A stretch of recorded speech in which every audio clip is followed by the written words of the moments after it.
All right. Good. Justin, first in the house. Good to see you, bro. Flipping accountant. I'm shocked you have any time right now to do anything. I have yet to do my taxes. I know. Yeah, I've yet to mess with mine, man. I haven't even opened the file yet.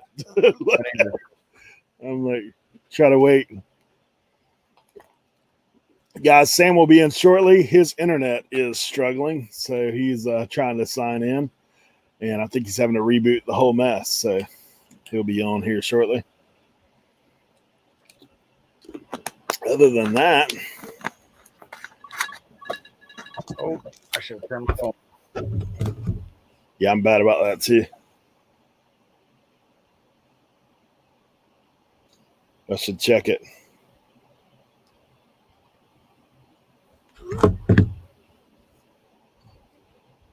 Yeah, other than that, kind of normal day for me. A bit rainy, so one of those lazy days. Yeah, we had some rain here too, and like, I mean, it's Montana, so it might turn into snow overnight. Who knows? Yeah. So if you guys, y'all don't start getting warm for a little while that way, then, huh?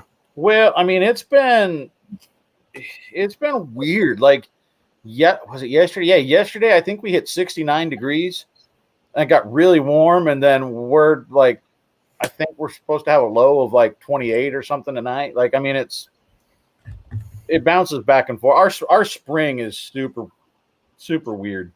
That's why we don't have garage sales for a while.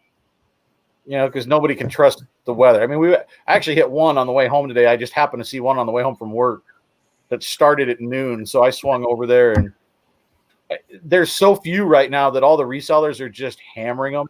Yeah, I'm sure. I asked the lady, I said, so how early were people getting here? And she says, well, I work from home. And so I thought 12 o'clock would be good because I'm done at 11. And she said people were showing up at like 9 o'clock. Yeah, I'm sure. Like 3 hours early. I went to one last week that the ladies, they started at 2 and they had people at their house at like 9 and 10 in the morning. That's wild. That's wild for sure. Hey, Blackberry Thistle, good to see you.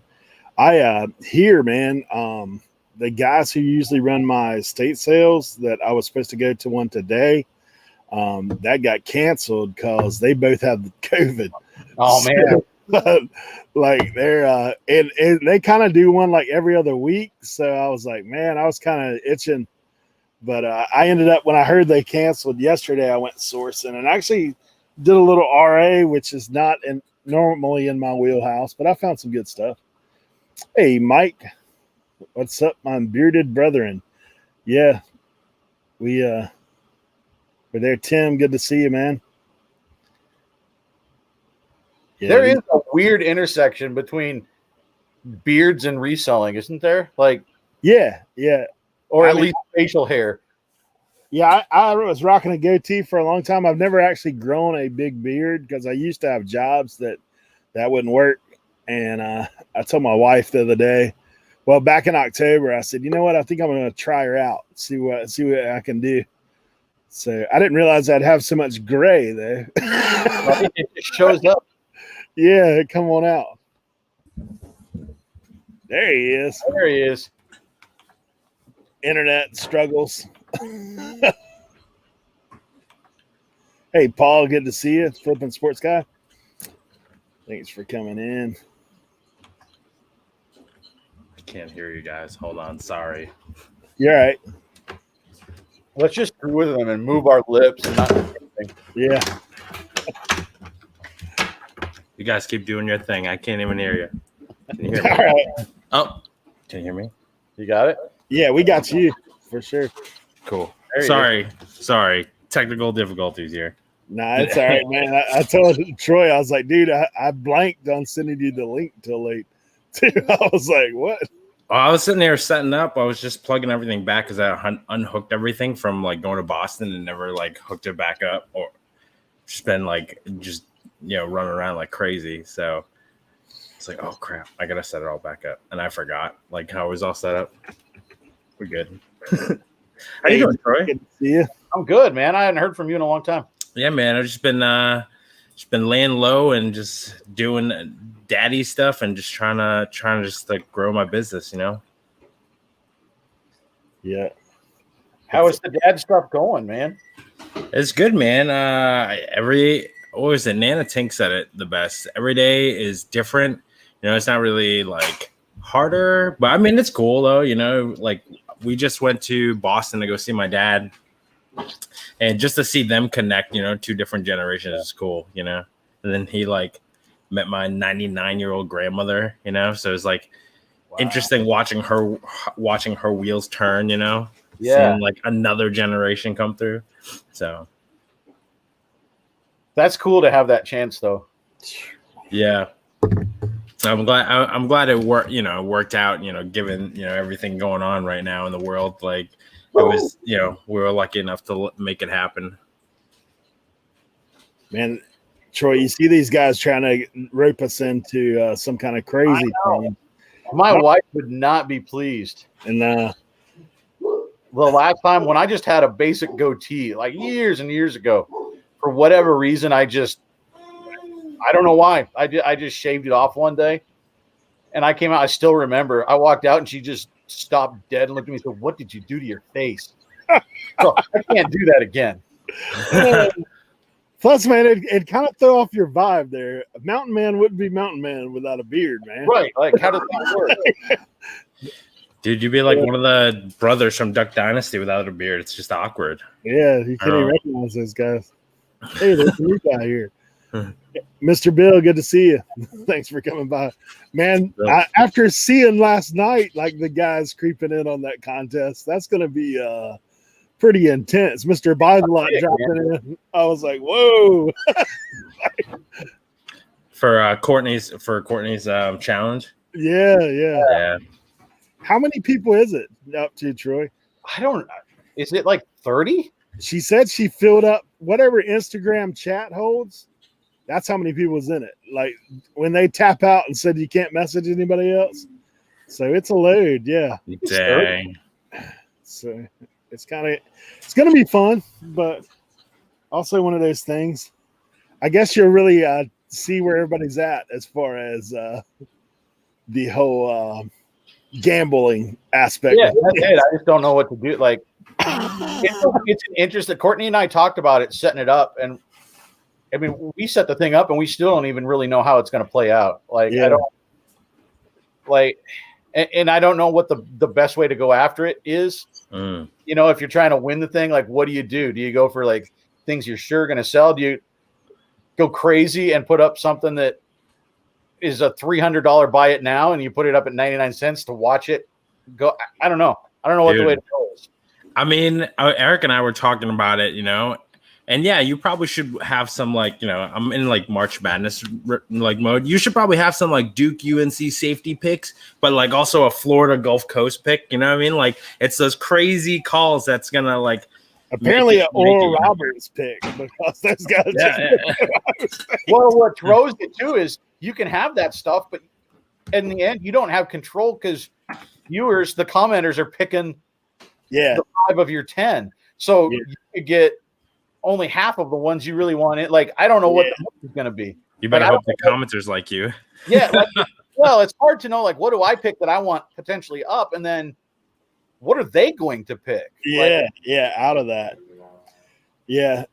It's almost like, you know, I was honestly thinking the other day about, now, obviously this strategy is going out to everybody that's listening, but I said, maybe I'll just pick 5 dogs that I definitely no one will pick. Like, I'm auctioning off this used Q-tip I used to clean my. It's like, well, we're not picking that. What if they want to mess with you, and that's what they pick? I know. That'd be the other side. I was like, yeah, I use this to clean my game cartridges. You can have it too. Yeah. I don't know. Yeah. I don't know how to go after it. I don't even know if I have my 10 yet, if I'm honest. Like, I don't have my 10. I have about 4 that I have 3 items that I'm like, dude, if I swing for the fences, I would pick these 3. And I've got like basically a couple of safety net, like, hey, I feel confident these things will sell. Probably not for as high $1, but they'll sell. I just want to be flat. You know what I mean? Like, Yeah. I've run a lot of road races, and I'm never going to win a single road race, like a 5K, 10K. I've done the half. I've done one marathon. I'm not going to win that ever. Yeah. But I've never finished last. So as long as I don't finish last in this thing, I'm happy. Yeah.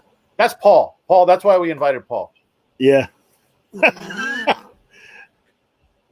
Paul says he only has 3 or 4 items at this point as well. Yeah, I mean, I'm right there with you, Ray. Like, I don't really know what direction to go. I mean, because it's funny, I talked to Tim because he does listening live with me on Tuesday, and we were talking about the same thing. He's like, man, I'm competitive. I'm going to go nuts. And I'm like, yeah. I said, I'm competitive too, but I'm also thinking like, you know, it's really, there's a lot that's out of your hands and out of your control. Like probably most of it's out of your control other than picking that 10. The rest of it is kind of up to everybody else. Yeah, it's I think I'm gonna pick. I think I've got ultimately I'll have 10 things where they'll sell. I just don't know what they're gonna sell for or what other people are gonna put up. You know? And I don't get like the, you know, Brian, you know, Mr. Buys a Lot, he could pull, you know, 10 $500 items out of his warehouse if he spent an afternoon looking through it. Like I don't have that stuff. Like I do this part time, you know, so I'm hitting these garage sales and the Goodwills hours after full-time resellers have been there twice. Yeah. So I have to get by on the stuff they don't know about or the crumbs, you know, that they just don't want to deal with. And it works for me. I found a way to make it work, but for something like this, I don't know how well it works. Yeah, it's going to be intense, man. I think it's going to be intense. I see. Here's the thing, though. You know, you assume that Mr. Buys a Lot can get to it, like to the stuff that, you know, because that's like some of the stuff he can't even like get to. So I don't know. Well, you know what he put in our group chat? Like he dropped the Jordan rookie with like a 9.5 grade on it. He's like, he put that in there, and then he's like, and I was like, because I messed with him. I was like, so Brian, the Silver Surfer's going up? Is that what's going down? 99 cent free shipping. And he's like, he goes, how is this? And he popped that thing in there, and I was like, oh my gosh, that's like a $10,000-$15,000 card. No big deal. I think Noelle's in here now. She's the dark horse of this whole thing. Everybody's scared of Mr. Buys a Lot. Noelle's got like truckloads of stuff. I've seen her IG lately, man. Some of the stuff she's been selling, I'm like, wow, you know, it's crazy. I think it is coming at a good time though. Like stimulus money, if people ain't sold out by this point, then you know, hopefully there'll be some of that coming around where people are like, oh, that's something. But we'll see, man. It'll be fun. Oh dang! No, I was like, I just bought a whole collection of vintage Sonny and Cher records for $5. I'm just gonna throw the whole lot in. Yeah. Noelle scares me out of everybody in that whole thing. I'm scared of Noelle. Damn. I'm not afraid to admit it. Noelle and her nettles freak me out. Because then you got stuff like I got the Star Wars shirt that I've got hanging up here. That's a $150 shirt. Eventually, like somebody's going to come along. I've got a bunch of watchers on it. I put that up at 99 cents. It's going to get bids. Yeah, but do I want to put up a shirt that's going to top out, you know, $75 in a week from now, or you know, yeah, I've got some smaller $200 and $300 items that I was like, man, I don't know. I'd be scared to death of it, to be honest. Yeah. But it's fun. Like that's what I was telling people. People were worried initially, and talking with Courtney, people were worried about, you know, well, I can't afford to lose that money. I got to get, you know, Yeah. I'm like, you know what? We've got the margins to handle this. Like by the end of the year, really, is it that big a deal if we lose some money on 3 or 4 sales? Well, I mean, like even those items I'm talking about for me, I mean, I've got pennies in them. You know, I've got, you know, maybe like one of them I might actually have about $8. Like the other one's probably 50 cents. Like to be honest, like it's because I bought it in a lot of stuff and just stumbled up on it. Like it's one of those things that you run across. Yeah. But, hey Kent, good to see you. Dragon Valley Home, good to see you as well. Sean, I thought I saw you pop in earlier. Maybe I've already greeted you, but thanks for being here. Yeah. It'll be fun, man. I don't know. I think I'm gonna probably do a little bit of everything. Like I think I'll put an item or two in there that's just a sheer gamble, and then everything else we'll see. There's another one, Joe. Joe will be in there. Philly Picker. I'm not worried about him. Joe's sneaky, man. Dude, their whole Wednesday cruise in that thing, man. Dang. I know. Yeah. Joe's like, he's a sleeper, man. He's quiet. The one challenge that I did with him, like early on, right when the pandemic started, was like Emily Conway and Mary from Block Vintage, and then Gorgeous like did one together. Okay. And I'm pretty sure it was Joe that smoked us. It was Joe or Dan. I can't remember. Yeah, I mean, at the very least, like it could be good for, I mean, I think it'll be fun. I think it's cool because there's a whole, like for me, I'm always thinking about how there's all the different pockets of resellers. There's some people that are like kind of fixed with certain groups or whatever. I mean, we all kind of know each other loosely, but then you kind of get to know people outside of your normal little circle. So that's cool. You get to see what else is out there. Yeah, it's cool to check out other people's channels, and like their people are going to check out your channel too. Yeah. Or at least some of them are going to check out your channel. I gained several hundred subscribers, I think, from this last challenge that we did.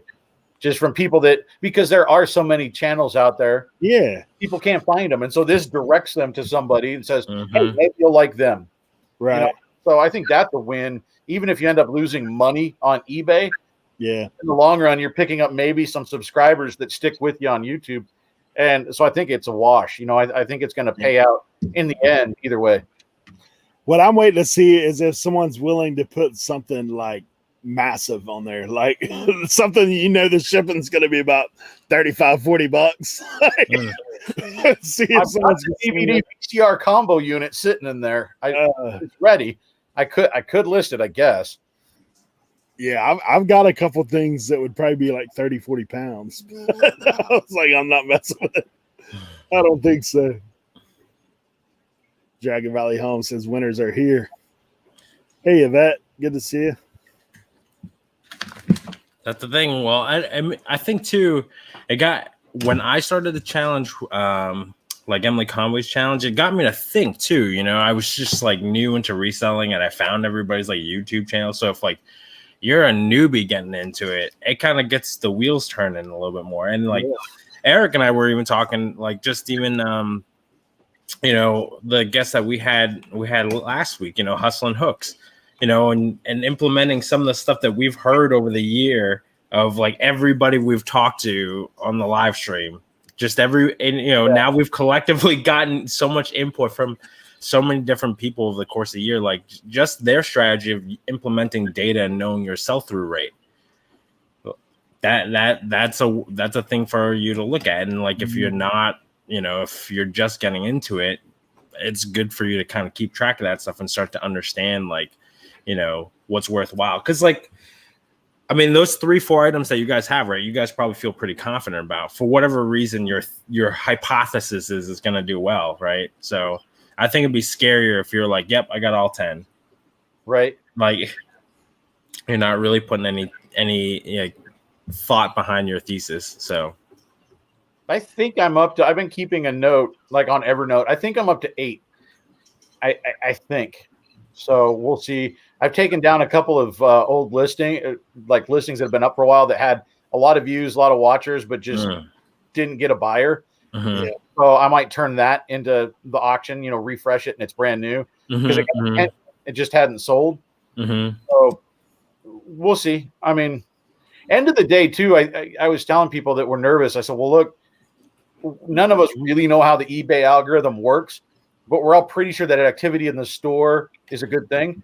Yeah. You're going to get activity in your store when you've got 99-cent free shipping auctions. So you might end up selling other stuff because eBay is going to start pumping your store. Lots of people are going to start bidding on things. They'll look at other things. We might end up selling other stuff that we wouldn't have sold because of the auctions too. Yeah, that's what I think too.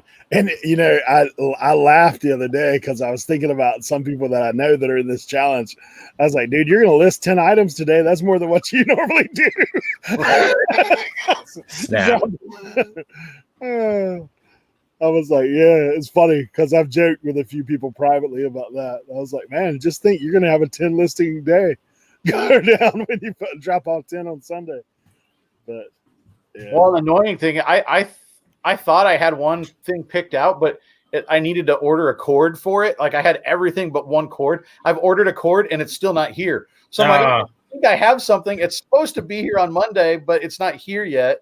So I don't even know if that item's going to work because I can't count on it. So yeah, I'm tinkering with myself, see if I can get it to work. But it's gonna be fun. I'm just doing it. It's gonna be fun. I mean, that's what I say, man. I mean, win or lose, end of the day, it'll be a good time. It brings a little excitement to the norm, something outside the norm, for sure. But I'm just sad I already sold my Dark Tower game that I used to have back here because I'd have put that in. Yeah, I started that at 99 cents. Actually, I mean, it was not free shipping, but I started that at 99 cents, and that was a little weird hitting that button. And I talked with who did I talk with? I talked with Dominic at Primetime Treasure Hunter, and then I texted Kevin over at Commonwealth Picker, and I asked both of them. I'm like, hey, am I crazy if I start this at 99 cents? Like, convince me one way or the other that I'm not nuts. And they both were like, no, it's not going to stay there. Like, you're fine. Put it at 99 cents. How long did it take for you to start getting bids on it before you felt confident? Oh, I mean, I was the first night, it was already up to, like $50. So I was like, all right, gotcha. It's going to work. Right. Like, yeah.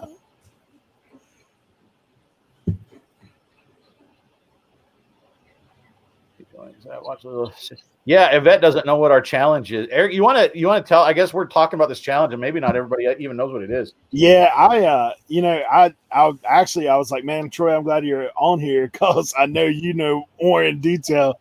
I know that I've got to drop a video Wednesday with 10 items. Actually, Courtney Bolo Buddies and Troy kind of put this challenge together, so they're basically the details of it. We're going to drop a video on Wednesday. Everyone that's involved in the challenge will have the hashtag. It's 99 cent challenge. Is that what it is? 99 auction challenge, I think. Yeah. So we'll be dropping that on all our videos. So mine and Troy's channel for sure. Obviously Noel, there's other people in the chat, Joe, Philly Picker, trying to think. I know there's some other people in there, but, anyway, all of us will drop a video. We'll have 10 items. Everybody will pick 5, leaving votes on the comment section of our videos. Before Friday night will be the close of that. Then we'll list our 5 items on Sunday on 99 cent free auction. And basically, whoever out of that competition that sells for the most money on those 5 items wins. And then everybody that loses sends that person an item from their death pile / thrift or whatever. So I'm sure I left something out, but I think you hit it. And that was the thing that we talked about when we built the thing is I don't remember which one of us threw it out there, but it was like, hey, should we do, because we threw out 99 cents and then we threw out there, should it be free shipping? And we were both kind of paused on the phone. It was like, I don't know. Is that crazy? Like, will people do that? And it's been kind of neat seeing how many people kind of jumped on board and we're like, yeah, I'll play it. That sounds fun. Yeah. I think too, like the thing with free shipping is, because that removes a way of gaming the system, because remember how the old days of eBay, somebody sells something for $1, they've got $200 shipping on it. It's like, what's that? Yeah. But yeah, it'll be fun, man. I'm pretty excited. I think it'll be a good thing. It'll force me to make a couple pre-recorded videos too, so that'll be good. Yeah, I'll have to actually get listing this weekend. I figure I'm going to draft all of them. That way they're all ready. Yeah, that's my plan too. I don't have to worry about it. So I got to figure it out this weekend. Yeah, that's what I'm. Ooh, car hat jackets. Mm. I just sold one. I've got a Carhartt item too, Noel. So there you go. See, that's the thing. Clothes would be smart. All you big motor like heavy tools guys, I don't know. That would be tough. Like I'm thinking of like the folks and like what they typically like sell, you know, like Tim probably would have a hard time. Sports car Tim, I don't know. Probably would do pretty well. Tim's probably gonna bring the heat, man. He's selling his NFTs. But yeah, man, it's you know, and then if you're like, you know, like you guys who source like a variety of things, you know, now you guys got some thinking to do. Like, what category do you want to stick to? I know. I don't stick to any category. Like I got so much randomness. Yeah. Like, bro, I could see Troy pulling out like, you know, the rare of like the cheesy B-rated like horror movie VHS tapes that y'all like, or like a really, I don't know, like a WWE, a WWF like WrestleMania, like tape, you know, like snap on too. That's crazy. You never know. Like that's like because I like to think about what you guys have in your pile, like potentially having your pile get played. That'd be nuts. And then because like I like to anticipate what the other guy's gonna do. In short, I'm actually really glad I'm not doing this with you guys. Yeah, it was, you know, the free shipping the hook definitely added a whole different thing. Dude, I mean, I've got a couple things that I know are mega money, but like, dude, the shipping would eat me up if somebody didn't bid. But I've also got some things I picked up recently that I don't normally sell. So I'm like, hey, let's throw it out there and see what happens. But yeah, it'll be fun. Sean, is not, they don't have to be any, they can be whatever value you want, you know, as much as you're willing to risk or as little as you're willing to risk. So the items can be any value. But Joe's saying sports cards and video games. Somebody throws in an NCAA 2014. Right. Could you imagine? Do it, Joe. I don't know if It you would got sell. I mean, that thing would sell. You know, it would sell over $100 easy. It's like $3-4 to ship it off first class. Easy peasy. Yeah. Yeah. Would you ship that first class though? It's free shipping, so it's up to your discretion. But like, no, that's what I mean. Like, does it? So you can add insurance. Yeah, that's true. By that, you might as well do it priority and have it in. I mean, it's another $4 just upgraded to priority. I mean, at least for me, I'm in the middle of the country. Yeah. But still, well, all right. So do you guys count totals too? So like, you know, after shipping and all that stuff. Yeah, it's just gross total because we didn't want to make it super complicated and do like after fee, after like just gross total, whatever you made. So we got to figure out what state is the highest tax, and that's who you're marketing to. Everything to Cali. I sell a lot in California. That works for me. Yeah, I as bad as it normally is, I sell a lot to California too. Coming all the way east to west, man, it definitely is one of the things. Yeah, I'm excited, man. I think it's gonna be a good time. I think it'll be a great experience. I will say that having that many people in an Instagram group, you got, like, you know, Troy, occasionally I have to hit the mute on that thing, man. I was trying to go to sleep, and that thing kept going off, and my wife was like, "What is going on?" Yeah, just buzz, buzz, buzz, buzz. No. Yeah. And then the other day it was doing it on me, and I was getting the notifications, but I was on my radio show, and so I couldn't look at it. And it was driving me nuts trying to, like, I didn't know if it was somebody went nuts in my eBay store and started buying a bunch of stuff, or like, I didn't know what the notifications were.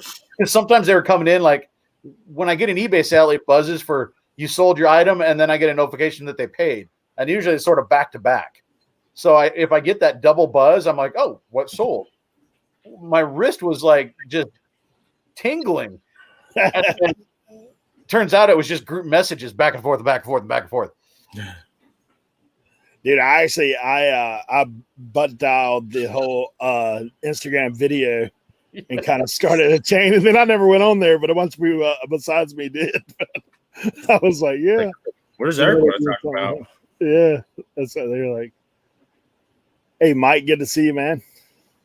Yeah, no, well, I do. There's lots of fishing and hunting stuff here. The problem is there's several people that specialize in that, and I'm part-time. So by the time I get there, it's gone. And I went to a sale the other day, and they advertised hunting, fishing, all sorts of stuff. And I got there. I mean, I was running late just because of getting off of work, but I was like half hour, 45 minutes late. So I thought, you know what? I can still get into the mix. And because they started this thing at like 2:00 and people were showing up at 10. So all of that stuff was gone. Like there was none of it was left. So I have a hard being part-time is hard when you're trying the big ticket stuff because everybody's there before you even have a chance. If you're not first, you're definitely last. Joe, I don't really know. We were talking about it, that I'm not sure the actual head count. I think it's 30. I think we ended at 30. I don't know. I think I'm going to have to put the last 2 months I've become the Barbie YouTube channel. So the Barbie YouTube channel. I think I'm going to have to at least put one Barbie up for pick. Man, what, you been hanging out with Buffalo Picker? I know. For a while, he was the Barbie guy. Because I found this lady that she's been collecting dolls for like, I think it's 65 years now. Goodness. And I mean, you walk in and I mean, if dolls freak you out, this place is going to send you into a coma. Like, I mean, it's bad. Like, it doesn't look creepy when you walk in. Like, it looks like, oh, there's a whole bunch of dolls in here. It's not like in a basement. But it's dolls everywhere. Like, I think even people that love dolls would not stay in there with the lights out. Like, I mean, it's everywhere. But I pulled so many Barbie dolls out of that place. I counted them the other day, and I have to add it up now. We were, since January 29th was the first day that I had sold one of those. And when I added it up, I was to 76 Barbies that I had sold since January 29th. And we've sold half a dozen. We're into the 80s now. I mean, I'm sending Barbies daily. It's crazy. And they're all going international, or 75% of them. And people will pay up for this stuff. It's nuts. So I'm getting a little bit nervous with all my what solds and my sourcing. I'm like, look, more Barbies. It's tough to play with the Mountain Man, channel. It's kind of tough to play off Barbie. That's pretty funny. Oh man, there's another dark horse there, Cajun Reseller, the Plush Master, coming in. But good to see you. Tina, I don't know if I greeted you, but thanks for being here. Chris, I just sold a plush today. One of those, what is it called? The Feisty Pets. I sold one of those. Oh, gosh. Yeah, that's something I actually haven't sold in a while. Is a plush. I have one tote that has plush in it. But sold one the other day. I made a sale to yesterday whenever the STEMI money hit people's accounts, and it was like this chick who had asked me about this old camera like a year ago. It's like almost like a week apart, like from when she first like, hey, is it available? And I was like, yeah, and then nothing for like a whole year, and then she just like put in an offer $1 less than what I listed it for. I was like, sure, here you go. She's been she's looking for a good deal. Yeah, no kidding. I was like, oh, I guess she couldn't find the right camera. Or she was just really saving up for that $20 camera. Right. She got that STEMI check. She's like, hey, $20. I'm right. I need the Calvin dance. She's like, STEMI hit my account.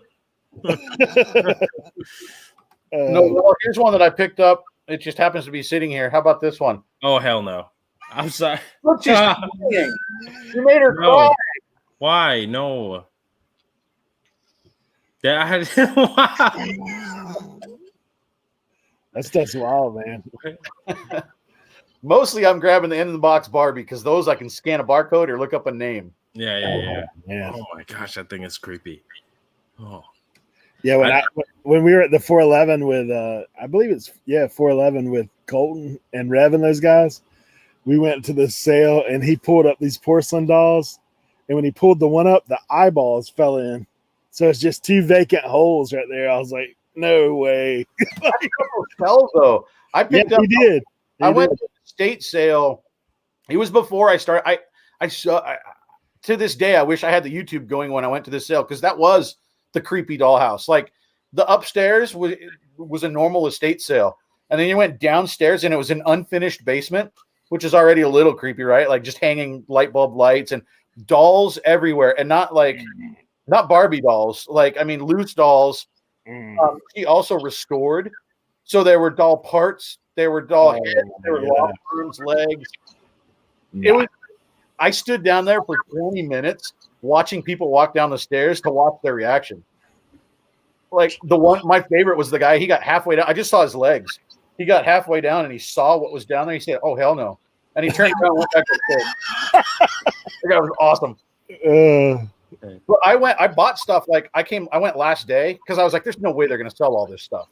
So I went last day, like in the last hour, and went back and I pulled out all, because it was near Halloween. So I bought all the creepy, like the sunken eyes, and I bought arms and legs. I got boxes of stuff for like $15. Yeah, that stuff. And I sold some of that stuff. Like I sold a box of loose, creepy doll heads for like $25 plus shipping. Because I think people put it like, haunted house, or they put it out, on their display. Or yeah. Like I was like, look, I had to go at it that way. Like I'm not buying this for people that want doll stuff. I'm buying it for people that want creepy doll heads sitting in their window. That's nail on the head, buddy. I don't know. That's the wife says, "What's the deal with that?" I says, "I don't care. It doesn't matter to me." Yo, I mean, like I would just buy the whole box and list that, box of creepy doll arms or whatever. Yeah. Make a whole story. I've got a whole tote of them left. I could put it up for auction. Yeah, like I got this from like a Zozo worshiper house. Like just do like like Justin RVA flips and make a really great story out of it. Like yeah, that's if they're haunted, that's the ones you want. If you want to come to the haunted prison, you can come with me. I think I'm gonna go back this year. So if you want to come, I'm going back. That I can get in starting in April. I haven't set it up with them yet, but starting here in the next month, I can get back in there. To do what? You didn't see that, huh, Sam? No, I didn't. It's on my channel back.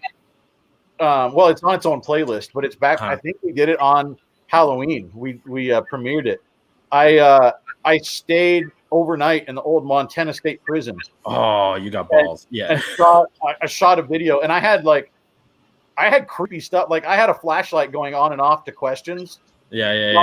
While it was sitting on the steps of the old gallows in the prison. Dang. Creepy. I'm definitely watching that. I am a fan of that kind of crap. So it was super creepy. And I had a temperature drop inside an interior room, like 30 degrees. Like the temperatures just kept dropping. Yeah. And like I told and it was in the library, and they had, because of COVID, they had just opened it up for to restore it, and it only been open for 2 weeks, so nobody had been there. So it was this weird, creepy room that nobody had access to, and I put together a half-hour thing of staying there overnight, and it was something growled at me, man. It was. I don't know what I believe about all that stuff, but I recorded stuff that I can't explain it. Yeah, that is bug wild, dude. A girl got scratched on her back that was there with me. It's a creepy place. Yeah. Dude, I've experienced some of that stuff. Like I had a buddy who lived in Catherine Lee Bates' house, who was the woman who wrote American Beautiful. Dude, we'd sleep over in this house in high school, and at night, once everybody's asleep, you'll hear this banging, from the roof, bang, bang, bang. And it's an old house. They thought they could have just been part of the Underground Railroad too, because there were trap doors and stuff like that, and secret stairwells. It was crazy. So are just like, what the heck is going on? And the next morning, like I slowly figured out it was like in sync with his snoring. And I was like, dude, what is going on? And he was like, yeah, the ghost doesn't like when I snore. So it just starts like banging. Like there's nobody up there. I don't think. I don't know. It's been quiet all day. But yeah, that's some wild stuff. It was interesting. I'd never done it. That's the 4th time that I've gone and done like an overnight thing. I started it for my radio show 4 years ago thinking this would be kind of cool. Like I love the idea of like the old radio plays and the old like I grew up listening to some of those. My dad would listen to like The Shadow and stuff like that. Yeah. And I just thought they were so cool. So I thought this is something that would be fun, and it would play to radio, like spooky sounds and narration. And I went in thinking I'm just going to follow these people. Like the first year I went in, I found these people that do this and pulled them together. And we went to the old state hospital. And like, I thought I'm just going to chase these people around while they're talking to themselves. Right. And I recorded stuff on my own audio equipment, and I'm watching my meters bounce when nobody's talking. And I'm seeing this thing like flip around. Like it was weird. Like, I mean, so I've been to weird, like, I've been to an old ghost town, like their old train depot and cemeteries. And like, so this year we stepped it up and did overnight in the state prison, and I recorded video instead. Yeah. It was pretty cool. I was excited. It turned out really well. Were you with like a group of people? Yeah. I mean, because that was the only way. I couldn't get access to the prison because they already basically rent out the time to this. It's called Ghost Hunts USA. And they already kind of have a contract, so they're like, "No, I can't really let you in because they do it." But the thing is, like, I got in with them and I talked with them, and they were like, "Oh no!" After about midnight, people start to filter out. Like, so because I got in there at like, I don't know, remember what time it was. It was like 6 o'clock or 6 o'clock, something like that in the evening. And by about midnight, there was like 4 people left on the entire place. Like people. It was cold, and people got freaked out, and so there were people there to start the night, but then for the last like 6 hours, I was basically by myself.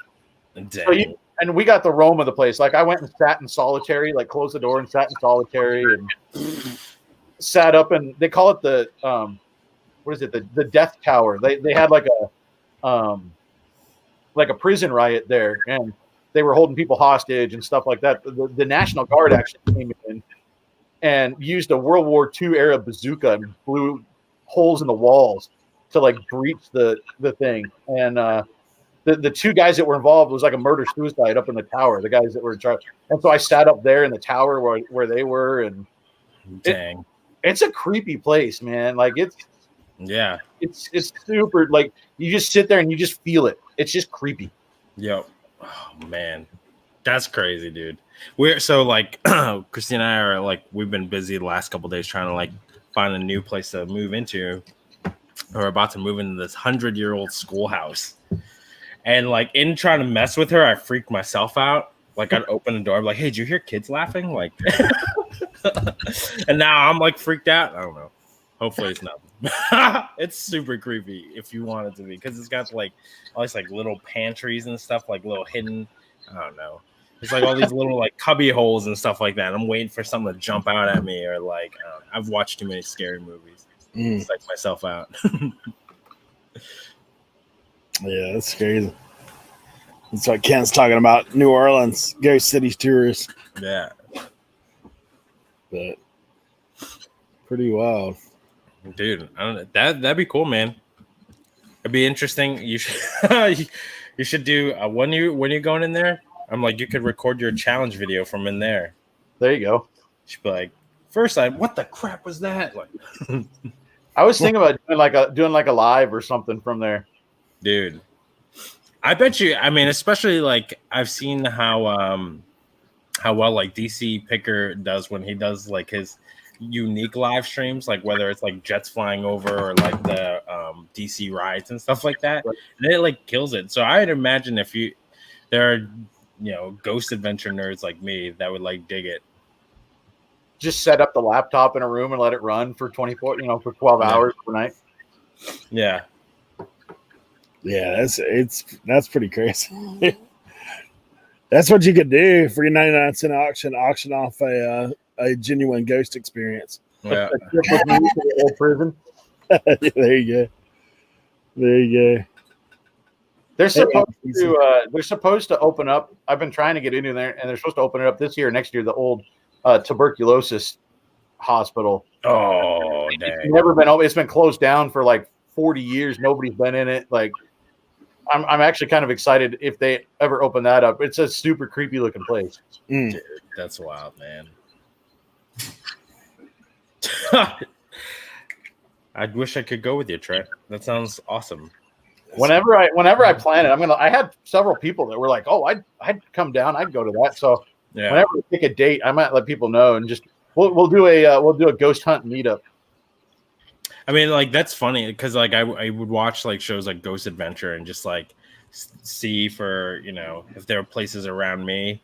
When I lived in Alabama, man, I would like do the 13 Ghosts of Alabama and stuff. Like there's like this one place that's like this courthouse, and it was like a guy, he was a runaway slave, sort of goes, and he ran all the way into the courthouse and hid up in the attic while like this mob was like coming to lynch him. And like his face, like the expression of his face got imprinted onto the glass. And no matter what they do, they like can't remove that like that stain on the glass. They changed it out. They've blocked it off. Now they just got a sign that says man in the window, man in the glass. They're like pointing right at it now. Now it's just an attraction. That's crazy. Those that ghost hunter people, they actually went to that place. They did a thing there. Yeah. But they were telling me like the people at the prison told me they actually stay there like a week. Like they were literally there for like every night for a week. So they make it look like it was all one night, but they actually like edit everything together from an entire week worth of time. Yeah, the Mr. Bill's saying that he lives near where the Shawshank Redemption was filmed. Creepy place. So they have ghost hunts and haunted prison each year at Halloween. That's kind of crazy. Hey, Anfisa, thanks for stopping in. Danica, good to see you. Hey. There's haunted places in Alaska, right? Haunted places in Alaska? Gotta be. Dude, I don't know. I believe it.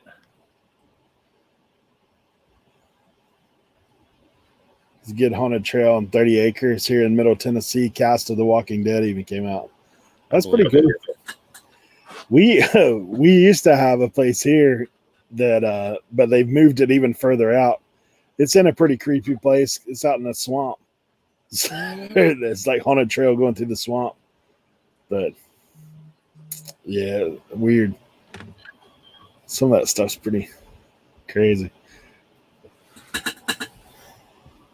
I mean, I've also seen people who will go to places like that and they collect items. You know, they'll steal a piece of item, and it usually doesn't boil well. Like I've seen people like they've tried to like, I don't know, some like they'll take rocks from a haunted cave or something like that, you know, and they try and flip it on eBay, and it just like gives them nothing but grief, and they end up sending it back to the place they got from and saying like, sorry, can you please put this back? Like all these things have happened since I've taken it, and it's like terrible. Yeah, I don't know. I know that whole genre of stuff. I mean, it's got to be something that people are into for sure, because you think about those old VHSs, like you were saying earlier, that still sell for crazy money if you find the old B. Dude, I mean, like, you know, you ever seen like The Ring? Yeah. You know how like they had, you know, the videotape that was circulated around and stuff like that, and if you watched it, so like my cousin, like, so The Ring was a Japanese movie first. My cousin used to talk about selling those bootleg videos because it was like the original movie, it was a VHS tape that was circulating around, so he would just make these bootleg Ring VHS tapes and just sell them for like $10 a pop. He said he made a killing doing that. So he's just like, it's just hype, you know. I told you, well, I know Sam's heard it, but I told the guys before, when The Ring came out on DirecTV, me and my wife, we were watching it in our living room. All the lights are off in our house. Our kids are already asleep. We're in there watching that movie. And for those, if you've seen The Ring, you know, the whole 7 days, the phone rings, you get the message 7 days, whatever. So we watched the movie. The end of the movie, no lie, end of the movie, our screen just went pure static, like it's that broke out like that, and the phone rings. I'm like, we look at each other like, what? And I pick it up. There's nobody on the phone. I hang it up. Oh, dang. Then I was like sitting there thinking, I said, that'd be a great marketing ploy if DirecTV had it rigged up to where it cuts off like that. But it had us a little freaked out for sure. We like going around and turning on the lights in the house. I bet. So, it was pretty wild stuff for sure. That's crazy. It's creepy stuff. I have fun, but I don't want to do it all the time. Nah. It's weirdly, it's almost emotionally draining. Like the next, like I was exhausted the next day. Like I went back and I slept, and so I caught up on my sleep. But the next day, like literally, I was exhausted. Like just physically, like I was beat. That's and I don't know if it's just because your adrenaline's running the whole time, or I don't know what it is, but it's happened to me every year. Is for 2 days, I'm beat up. And I think it's because you're heightened and you're trying to listen for everything. You're trying to look around. You're just adrenaline's pumping. And I think it just wears on your body. Yeah, no doubt. Yvette said the scariest movie she ever watched is The Ghost of Mr. Chicken. That's funny. Yeah, my wife likes that stuff. I don't watch it anymore, man. Like horror stuff. I'm not into it. I've seen some pretty wild stuff in real life myself that makes me want to be like, nah, I'm good on that. So pretty crazy. So outside of this contest, Troy, what do you got going on as far as reselling? Like, I'm just for this waiting on yard sale season or garage sales to kick up. I mean, that evens the playing field a little bit for me, right? Like, because then everybody's got the same, everybody can get up early on Saturday and hit it, whether you're full-time or part-time, so then I'm actually on a level playing field with the full-time people, and then I can find more stuff. It's just a matter of who gets to which sale first and that sort of thing. Yeah. If they start on a Friday, I'm out of luck. I almost don't even always go to those that started on a Friday come Saturday, because I know they've been hit so hard. Mm-hmm. I at least put them at the end of my list, but I actually enjoy competing with the full-time people, because I feel like I can hang in there. So it's kind of nice to be able to get out to garage sales again. I feel like we're a few weeks at least away from that. So I've got to clean up I'm looking around here. My place is a wreck. So I'm going to take the next couple of weeks and little bits at a time, sort of clean up and organize. And I've got like some of my bins are empty, so I'm going to re-skew some stuff and consolidate and just get ready. You got to be ready. Otherwise, that's when the death pile builds and it gets overwhelming. And so I got to sort out a bunch of stuff, probably donate stuff, get rid of the old death pile that's never going to get listed. Because it's been sitting back. Some of that's been sitting back there for 2 years, and I forgot that I had it. So there's certainly some good stuff in there, but there's a lot of stuff that I got 2 years ago that I had no business getting. So I need to just get rid of it. And it's just going back there and taking the time to go through it. Yeah. It's crazy though. Sometimes I'll dig through my death pile and find something like, why haven't I listed this already? Like, and it sells like immediately. I'm like, I don't know what the deal is. Well, that's the Carhartt jacket. I sold a Carhartt jacket last week that I pulled out of one of the bins. I'm like, oh yeah, I did get this last summer, and it sold in like 4 days. Hey, Brian, talking about the yard sale app not working. If you can actually download the Craigslist app itself, and you can pull those yard sales in on there. The only bad thing is it pulls, like, people don't typically take their yard sale down, so it may have other ones in. The zombie garage sale. Yeah. I mean, I'd also, like, if you have Facebook, try and join your local like garage sale groups and stuff like that. Yeah. I joined a couple of, like, neighboring counties to me too, and I get most of my stuff like through there, versus like Yard Sale Treasure Map when it did work. Yeah, it worked for me. It's just I don't have, like Noelle, she pointed out, we don't have a lot. I see people posting their Yard Sale Treasure Map screen going, I'm going to be busy tomorrow, and there's like 82 markers on there. Yeah. Like, I get excited when we get double digits. Like, I mean, That's We how have I am. a ton. So you got to be good at knowing where the good neighborhoods are. What the listing, does that sound like it's good, or is that going to be bad? Is it a moving sale? Is it, you got to sort of try to figure out like what's their motivation. Are they just trying to get rid of their stuff, or are they trying to make everything they can? What do the pictures look like? There's a lot of sort of detective work to make sure you get to the right ones. And I enjoy that. It's just without yard sale treasure map, it might be a little harder this year. But we just don't have that many. It is definitely harder to source here. But we also have fewer people doing it, right? Like, so it balances a little. It's not like, California or, East Coast, anywhere where there's everybody. And so there's good and bad. Good to see Lisa and Rob. Thanks for stopping in. Brian, obviously good to see you as well. Let's see. Emily dropped in.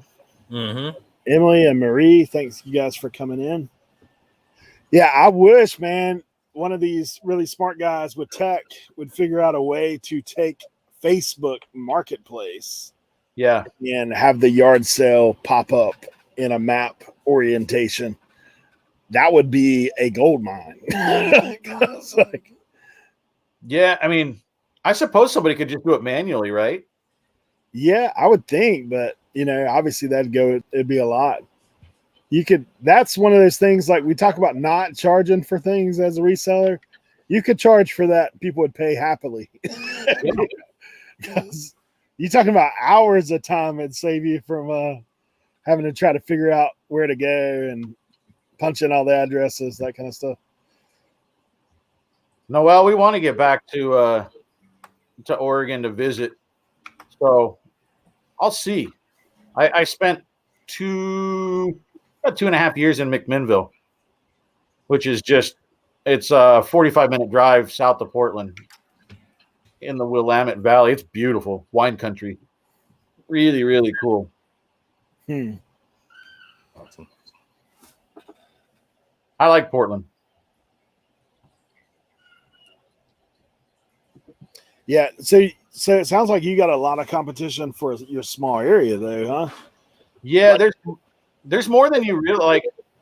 You start to realize how many people are doing it, mostly at the post office.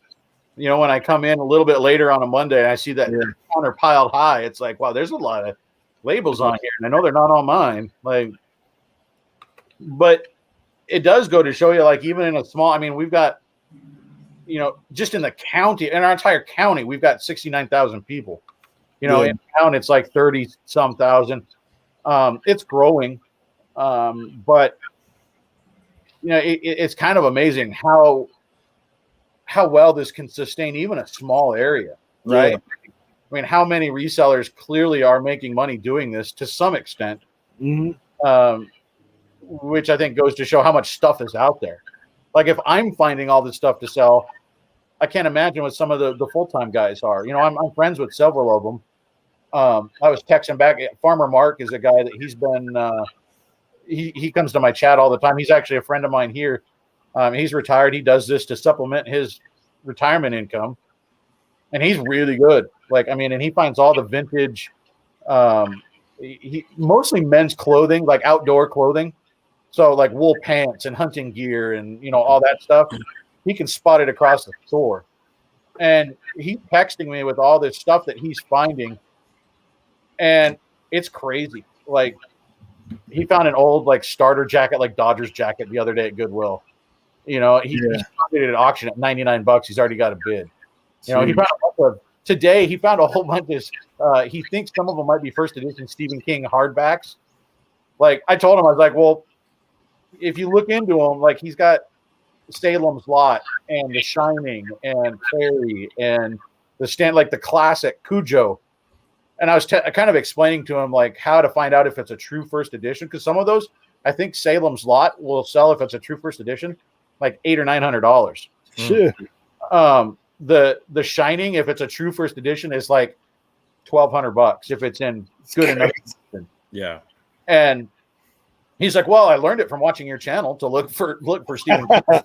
Like, well, thanks, man. Like, I'm clearly giving away too many secrets, but there's stuff out there for anybody. it's just you got to dig for it. Mm-hmm. And it's one of those things we had. Well, I watched the other night. I don't know. Did you get a chance, or did you watch Craigslist Hunter on Tommy's show? Yeah, man, it starts too late, and so I caught like the first 20 minutes, and I'm like, you know what? They're gonna go a long time. I got to watch this later, and so I caught up over the next 2 days because it was like 3.5 hours. Yeah.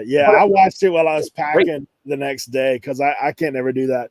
But man, some of the stuff that he was talking about, finding like 3 or 4 things like niches and really dig into those to where them, where you can spot them, and then continuing to learn. I was like, I really feel like for me, that's kind of been a process, like, because I'm one of those things, like I take things personal, like as far as like a personal challenge. Like if I go to a state sale, yard sale, any of that stuff, I'm like trying to dig something out. Right. Even if it's something I don't, because I'm like, dude, there's got to be something here that can resell. So, I think for everybody, when you get looking at that stuff, just like we had Hustling Hooks on last week, they're talking about selling pots and pans. I don't ever even look at that stuff, man. I just roll right on past it. And they're like, yeah, some of these things, $20, $30, $40. Like, pots and pans. So I was like, yeah, it's out there. It's just a matter of knowing to pick it up. And it's, a big part of it too is building relationships. And that's a frustrating thing for me being part-time is that I can't do that. Like Mark is really, really, because he's in Goodwill probably 3 times a day. Mm-hmm. And he swings in there, then he swings back, in the afternoon, then he comes back in. They know him in there. And he's a great guy, really nice. And so he'll talk with all the workers, and it's not like, hey, how are you doing? Yeah. Like it's an actual, like, he knows they've got a kid in college. He knows, right. So he's actually asking, like, hey, how's your daughter doing? Is she like, yeah. I don't know how many times I've been in there with him where we basically get there at the same time and we meet up, and one of the workers comes up to him and goes, hey, I've got something for you. And they'll bring out the clothing rack, and it's got, the Patagonia and the Woolrich and the or they'll say, hey, there's something over here, and they'll point him straight on the rack where the old Levi's are, because he's got a relationship with them. I think that's huge. Yeah. And I'd love to do that. It's just I'm in there so sporadically. Yeah. They recognize me, but there's no actual relationship. Right. And so I think for people that do this full time, if they can build that relationship with their thrift store people, that's huge. Like, I mean, he's literally handed stuff saying, hey, I know this is the stuff you look for. Are you interested in it? Mm-hmm. It's amazing to watch. I see it happen all the time. That's crazy. Yeah, no, I get what you're saying on that. I usually go multiple days myself to estate sales. You're talking about, sometimes I think normal people get overwhelmed by. I do that sometimes. Like I've been to a couple big ones recently where you're just like, I kind of do this whole mode. Like I'll scan everything for the things I can pick up right now, and like I'll scan room by room, like start making a pile, and then go back. Yeah, do the more in depth the second time around, just so that I get ahead of, other people that may pick up the same thing. But, yeah. Like, how hard are your estate sales hit? Like, how many people show up at yours? Man, I drive up to, I think the longest I've drove is 2.5 hours to one, because we don't have a whole lot. The ones we have out here are professional estate sales, and they're a no-go, man. Like you can't even double your money on stuff in there. Right. And but I've got, like, out in the country, there's estate sales that are ran. They're professionally ran. Like the guys are professionals, but they're looking to clean the place out. Like, so they're like, the more you put in the pile, the cheaper the price gets, because the more you take out of here, the better it is for us, better it is for the owner. So, I mean, when I get to those places, most of the time I'll get there about an hour early, and I'll be in the first group, like going out, because it's out in the country. It's not in a big city. It's not near a populated area. And, you can pretty much do well. But like the last one I went to, when I showed up, there's like 45 people there already. And they said some people had been there 3 hours early. Wow. I don't know if people are getting to know. But that sale was huge, man. It's like 5 or 6 outbuildings, like big barns and stuff, and the house. So it's one of those things like, yeah, Mike's talking about it because he lives here too. Estate sales here are like lawn chairs and broken tennis rackets. But, yeah.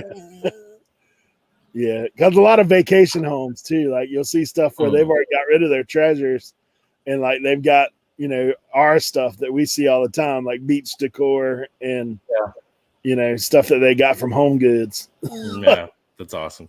But I'm going up to where I'm going up closer to like Craigslist Hunter and where Joe Deals was living. I felt like Joe was always finding all sorts of crazy stuff because he was just like more in the country than I am. And I feel like, even if it's like 45 minutes more, people don't want, like where I am, the competition, like there's so much to find here. So like I don't think people venture out like that. Like, because even when like you talk to Jacob, right? Jacob's like 4 hours from me in the South. And some of the crazy stuff he would find with low competition was bonkers.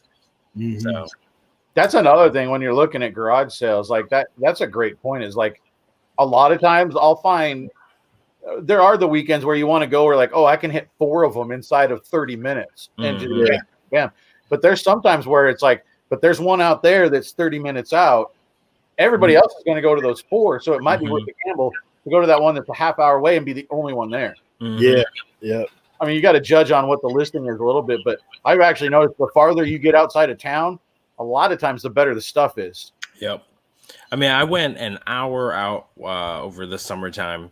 I have friends that live like way further out in Illinois, and I went out to visit them, and it happened to be the day they had like a town-wide garage sale. Like there were a few, there weren't that many garage sales just because of COVID, but man, like I had like all these, I had Merrill shoes like in almost new condition for like $5, and picking up golf clubs and stuff like that for like 50 cents. Like, so the picking was so good. Even like they had as huge like auditorium hall, just people just brought their stuff and just dropped it off and they priced it out. And I happened being at the last day, it went from like per item to just like per bag, whatever you could fit in a shopping bag, $2. So I'm like throwing wrenches and like golf clubs and whatever I could find in there. Yeah, that's the thing. I mean, sometimes you got to be willing to do that. Like, I mean, for me, I don't mind, because initially when I first started, I was all thrift. Like that's all I mess with. Now, dude, it's hard. Like I said, I did some RA yesterday, and dude, it is hard. Like to get in that mindset of margins for me, because I'm like, I mean, I'm buying stuff for pennies. Like, and then you go there and you're like, oh, I'm gonna double my money on it. I was like, I was like, man, I'm usually 10x. Like, I mean. That's it's one of those things, but there are times when that's nice though, like especially if you can get quantity. Yeah, because then it's a quantity listing. You list it once, there's 2 or 3 pictures, and you list it one time and you sell it 12. Then there's still little time involved. If it's something that's easy to ship, then it's worth it. But the RA for me, when you can get 1 or 2 of something, like it's almost not worth it to make $4 or $5. Unless it's a real quick turn, like, hey, I can list this in the car and it'll sell before I get home. Like I've done that before. But. Yeah. And there's so much different strategies too. Like I picked up some WWE figures, and it was like I had to buy the whole set to make it appealing, to get $40 of profit out of it. Yeah.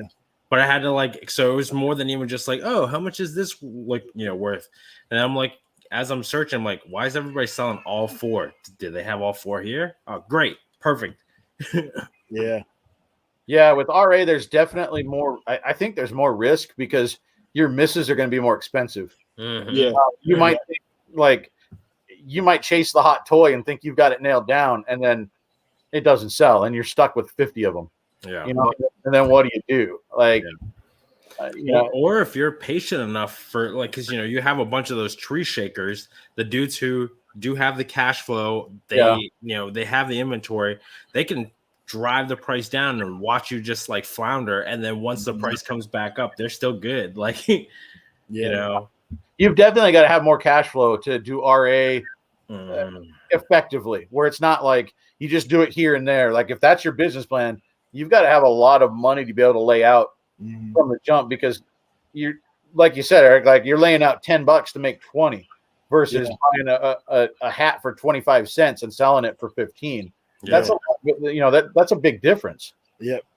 Well, I also think competition too, like here where I am in, like I haven't seen a sports card pack in like months.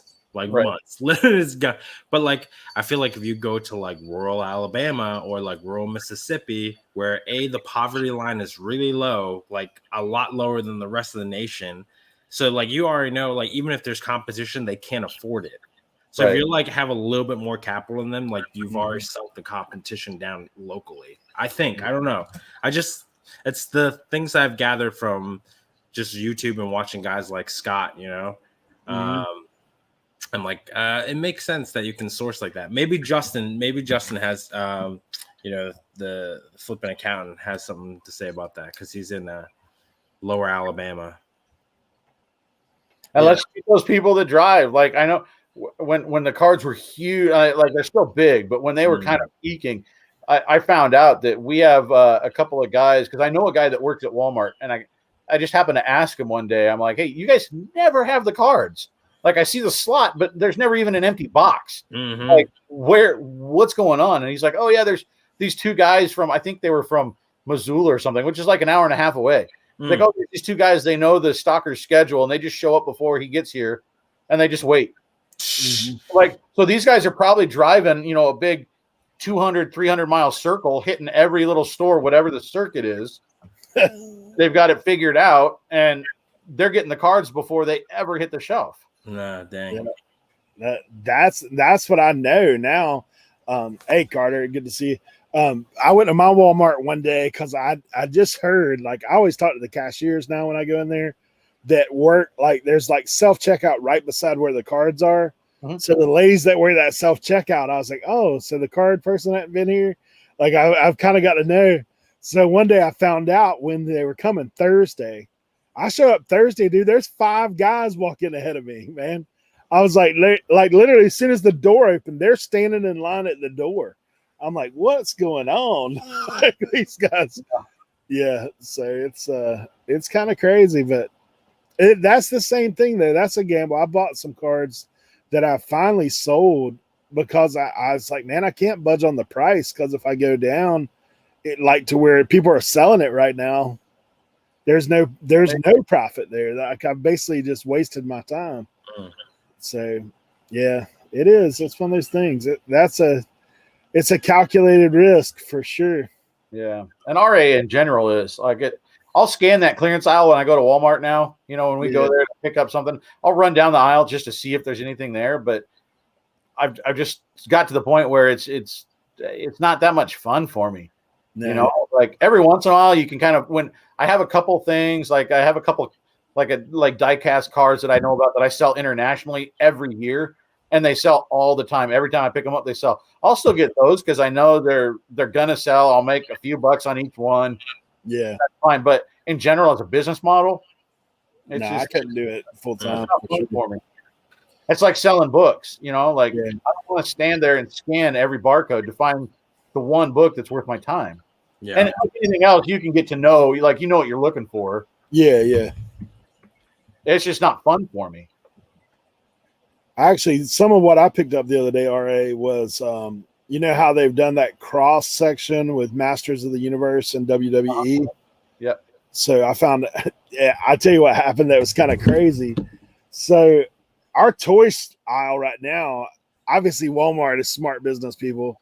They know that these checks are coming out. Dude, the toy aisle is more stocked than Christmas right now out there. Yeah. And so I roll in there and I look up top and there's boxes that have figures that are supposed to go on the shelf. So I reach up there because I'm tall enough. I just reach up and grab the box, pull it down. So I found like 3 of those figures that are ones that are harder to get, that are like $50 range. You buy them for $14, they sell for like $49. I just sold one, as a matter of fact, for $49. So I found some of that. I found the regular like Masters of the Universe, there was a box of them unopened that was the 4 rarer ones of that. So I just put it down, opened the thing. I was like, that's literally the set I was talking about, Eric. Like Yeah. the Masters of the Universe. Yep. I got the 4, the one that has like the glow in the dark Skeletor, and yeah, that's the ones I got. Nice. I wound up stuck with some of those, but I think I've almost got rid of them all. Weirdly, they're all selling to Australia. So, like, I mean, I don't know, but it's like they can't get them in Australia. So every once in a while, like every 4 weeks, one of them will randomly sell. They're all going to Australia. Like, that's why I love my international sales. Because every once in a while, they can't get something that has now become common here. Yeah, and they still can't get it, and so they're willing to pay up for it. Yeah, that's crazy. Hey, Jeremy George, Pika Resellers, good to see you in here. Hidden Gems to you, good to see you as well. Justin, thanks for stopping in. I think that's everybody. Hit 600 listings today, reorganizing my area. Nice. Hidden Gems. Good to see you. They I only picked up like one of each of those things because that's all I could find. But I was like, it's filling the void because I couldn't do a estate sale this week. So I went to the thrift stores. They were pretty lame in that area. I did find, however, a laser disc player, which is pretty nice. I've only ever found one of them. Yeah. I have 2 in my death pile right now. I need to list. Yeah. Pioneer. And I actually had to. Nice. Ken had found some. Man, Ken got some for $10 years ago. Oh. Or last year. Did you just sell? Yeah. I just sold 2, like literally like 12 seconds ago. Yeah. That's funny, man. That's Stimmy money hitting. That's the top just sold. $10. Nice. That's a good one. I sold a pair of Briar Proof pants that I got from that sporting goods buy last year. Nice. $49. Yeah, yours is better than my $9.99, I guess. Yeah, it's been pretty good, man, this week for me, honestly. I mean, not stellar, but very consistent. But for sure.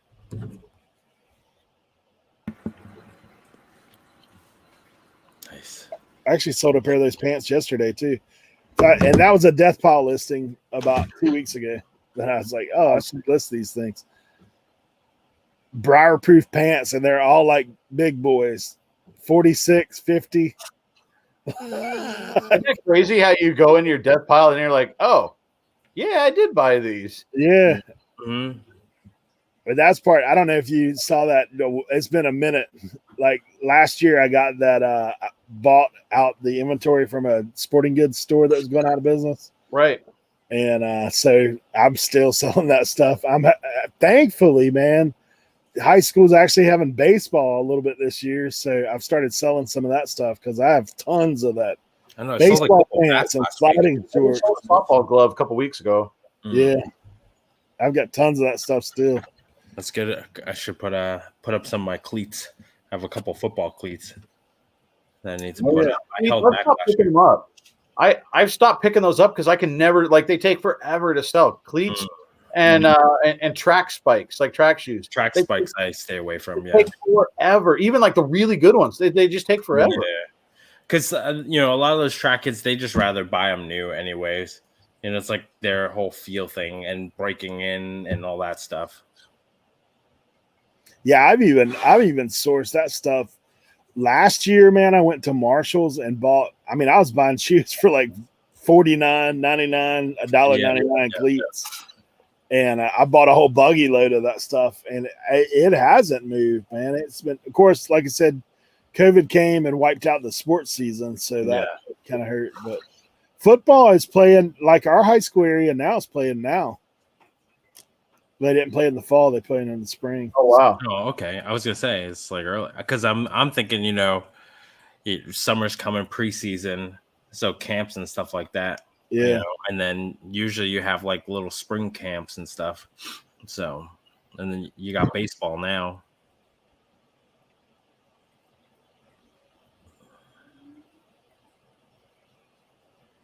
Cookbooks. Actually, I picked up a cookbook the other day. has like $25 comps on it. Nice.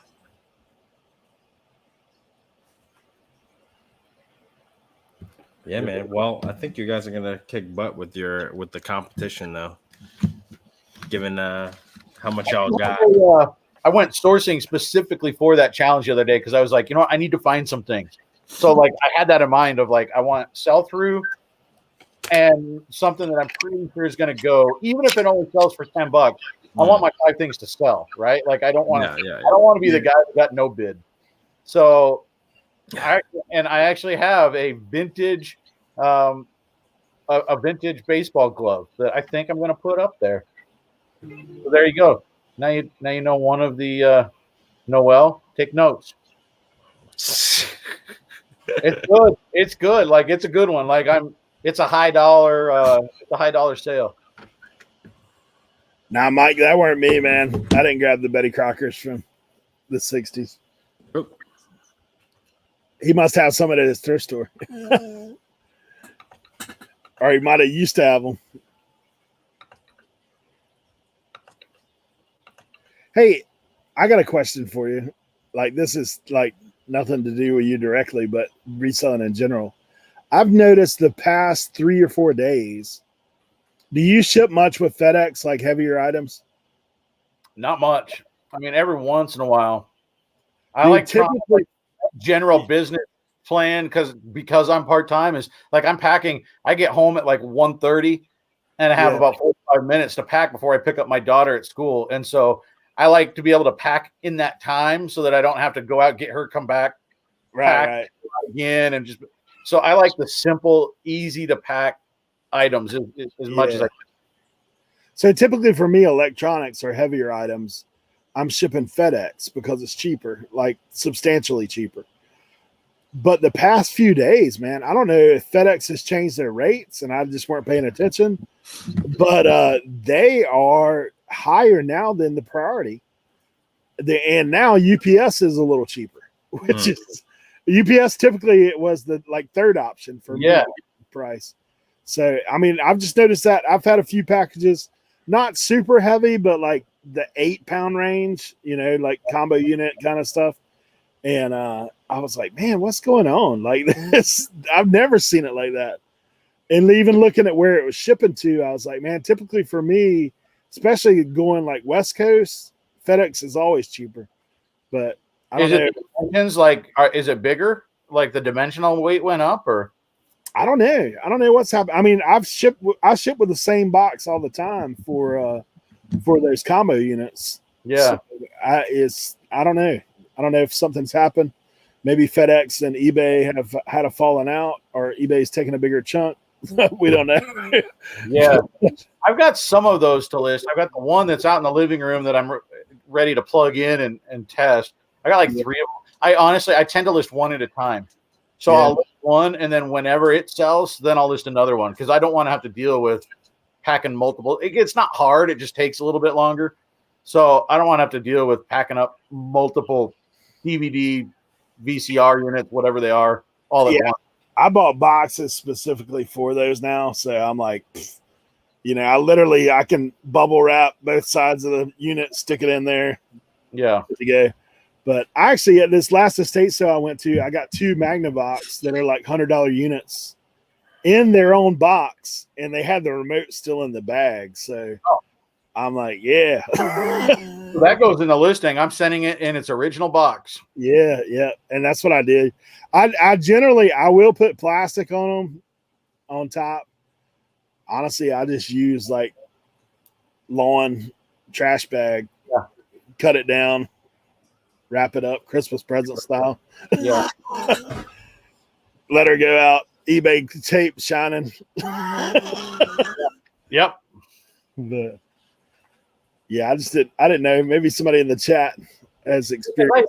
Didn't their prices recently go down with eBay? They had like a better. Yeah, man. I mean, I was shipping FedEx and literally like I would have things that'd be $17-$18 priority. They would be like 11, 10 through FedEx. And all of a sudden now it's jumped up.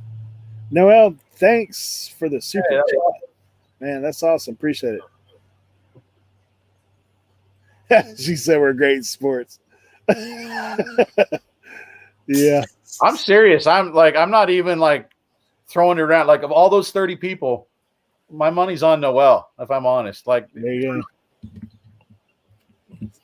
I think it really is going to come down to how big a gamble are people willing to take. Mm-hmm. That's what I think it's going to come down to. It's like, hey, what are you willing to throw? Because you think, you know, I mean, 5 items. Like, what would you think would be a pretty hefty, like hard to beat number off of 5 items? I don't know. I mean, it depends on what you think. Like $1,000 would be kind of like a benchmark. Oh, I would think. Like, I can't imagine that I've got stuff that's going to get that high, to be honest with you. Yeah. Because you think at $1,000, that'd be $200 items. Yeah. I don't have that many $200 items. Like I make my bones off of like $20 sales. So yeah. That's why I'm like, you know what? I'm doing it for fun. I feel like I can finish in the middle. Like I just don't have the high dollar items. Yeah. Like I have good items. I have items that'll all 10 I put up would probably sell. I don't think they're going to sell for as high a dollar as the other stuff people have. I don't know. I've got a couple that I've got a handful that I think will go for 100, 150, something like that. And for me, that's good. Yeah. Well, I mean, you think so? Even at that, like $500. I mean, that's $500 items average. Like that's probably pretty solid anyway. I would think. I mean, I'm trying to think what the best thing I have listed right now. It might be I have a Barbie that's at like $350. Yeah. I mean, I don't have much at that level, so I guess I could take that down. It picked up like half a dozen watchers in 24 hours. It would guaranteed sell. I've been turning down offers of 300 and 320 for it. Just trying to write it out to get the 350. Well, and that's also something too. Like I have not done a lot of auctions, but when I very first started, man, I had all these action figures that were like crazy stuff. You know, the old Build-A-Figure stuff, like 2012 Marvel kind of stuff. And so I didn't even know really what I had. So I had a couple of them that were complete sets. They were used out of the box, but they had been displayed. Like you could tell they hadn't been beat up. And so I put a couple of them up for auction, and they actually sold more than the comps. Like, because I guess people are just got competitive about it. Stuck in it. Yeah. Yeah. I mean, because I know how I am. Like, if you've been to live auction before. Yeah. Dude, it's tough, man. When you see something you like, you're like, like, keep putting that hand up. Then you realize, man, I overspent on that. I shouldn't have. Yeah, it's, you know what? I'll go one more past what I want. And then the guy bids and you're like, okay, one more. Yeah. Yeah, I had to quit doing that for sourcing, man, because that was getting me in a bind. Hey, Nikki and Gary in tonight. I don't know if it's one or the other. I bet it's Nikki. Good to see you guys. Thanks for coming by. Nikki is one of the kindest people on all of YouTube. They did so well when they started out. Nikki had all these vintage fishing lures, and they got huge money off of some of those, like in hundreds of dollars for several of those at auction. It was awesome. I've sold a rod and reel before, like, because, you know, out here where I live, tuna fishing, all that kind of stuff. I sold a vintage pin reel. It was one of the big boys, and a rod that goes with it. I think it sold for a couple $100. Like, yeah, those pens are great. You don't see those at sales very often?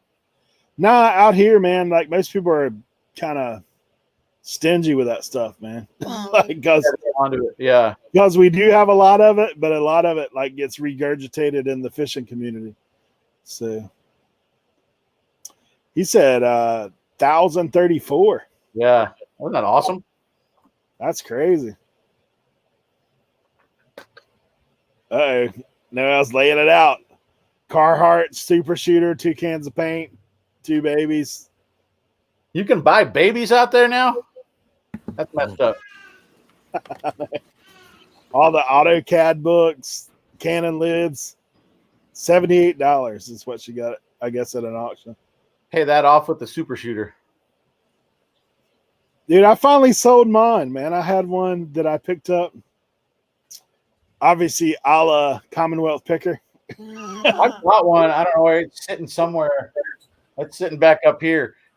Like Kevin saw me get it, and he was like, "You know what? Price it high and let it sit." Yeah, that's what I did. Because the market has dropped. It actually went up during COVID, but he told me, he said it will spike in November. So he said, "Yep, it's not going to sell right now. They're going to be selling for $25 less than what you got it, but price it high and just let it sit, and the market goes up every fall." So I figure I'm going to price it high and put it up on a shelf. Dude, I've got 4 of Kevin's vintage webbed lawn chairs that I'm waiting. Like I'm actually fixed to put it in. I was hoping the sun had come out and stay for spring. One of them's like a rocking chair, a vintage lawn rocking chair. The little aluminum web ones. Yeah, I've never seen a rocking chair with the webbing. Yeah, it's pretty sweet. It's actually worth a little more than the other. I bet. So, I'd buy that. Last estate sale. Maybe I'll put one up, 99-cent auction. I'll bid on that. They're light because they're aluminum. They're just big. Yeah, you just need a big box. Yeah, they screwed us up with the number 7. Do they not send those boxes anymore? No. The last one I got was wrapped in plastic. Mine too. And I thought, well, did I not order the right quantity? And so then I ordered them again. I was trying in all the combinations. I was like, 1 thing of 25, 2 things of 25. Like, what did I order that came with the? So I ordered all these number 7 boxes to try to figure out what was the box, and they come in wrapped in plastic. That just happened to me the other day. I was like, oh, I guess they're not giving the boxes out anymore. Like literally, I ordered them because I wanted the box. Yeah, that was me. Yeah. I've got 1 of those boxes left, but did you guys look at it? You're like, did I order the wrong box? I did. I was like, this is not what I ordered. Yeah, no. It's crazy, man. Because honestly, I use the number 7 quite a bit myself. Mm-hmm. But I was like, yeah, it's one of those things. I'm down to 1 of those boxes. So I'm like, well, I can only sell 1 chair unless I sell them as a double. I think I can fit 2 in 1 box. It's just not me. I thought somehow I was getting like the wrong thing. So they're trying to save money, which will be good. I think they're just trying to like cut costs down and stuff. Yeah, I still haven't got some of the boxes I ordered in November from USPS. What the heck? I think you can say bye to those, Eric. Like probably write those up. Yeah, somebody probably got it. Yeah. Well, the crazy thing is I did reorder, and some of the boxes I got both orders in at the same time, and some of the boxes I didn't get at all. I was like, well, I guess whatever. But well, Troy, you got something coming up? We've been on for about an hour and a half. Jimmy has his score show coming on like right now, so I typically try to be courteous and send people his way. Yeah, we can call it. I've got, if people want to check, I've got usually I put stuff up Monday, Wednesday, Friday. Usually we do premieres at like 11:15, 11:30 Eastern in the morning. And then I drop one on the weekend. I got one dropping tomorrow morning. I have to upload it still, but we were talking, Eric, before the show started about it's a video. I have so many people ask me because I bet 30-40% of my sales right now are international sales. That's awesome. And people ask me about like, how does that work? How you do? So I've got an international sales video coming tomorrow to explain the eBay standard international system, because it's a little bit newer than the global shipping. And personally, I think it's a far better option for most things and most people. So we've got the international video coming up tomorrow. Nice. And then, my 10 items coming on, what is it, Wednesday? We have to drop those. Wednesday video. Actually, man, there's all kinds of people on right now. Are there? Yeah. But, hey, we appreciate all you guys for being here, though. Obviously, if you are not subscribed to Troy, I think most of you probably are, but if you're not, and if you think you are, double check, because sometimes YouTube does funny things. Yeah, it unsubscribed you from random channels. Yeah. So make sure you do that and go check that out. As for the contest, obviously, a lot of us here in the chat are going to be in that. So, man, come out Wednesday. I think everybody has to 11:30. Yeah, I think that's the time that we're dropping on Wednesday. So, man, check out the videos, vote. yeah, you got to vote or it doesn't work. Yeah, leave some comments. Check out. All of us will have links to each other's channel. You can use that hashtag 99-cent auction challenge, I think is what it is. If not, you'll see it in all our videos. So click on that. That'll link you to everybody. So appreciate all you guys for being here. Thank you guys. As always, thank Troy, man, for coming and hanging out with us tonight. Yeah, for sure. We always are thankful for Sam for all that he does. Appreciate you guys. Yeah. The best mustache on YouTube right there. There you go. He took a break from it for a little while, but he's back. No shave November, man. It was for a good cause, for men's health. You know, it'll happen every November until I die. There you go. All right, guys. Well, appreciate you for being here. I think Dan's dropped a link to Score. You can go check that out. Also, I believe Flipping Accountant's on live too. If you got dual screen, that'd be great. Yeah, have a good night. Well, we'll see what happens.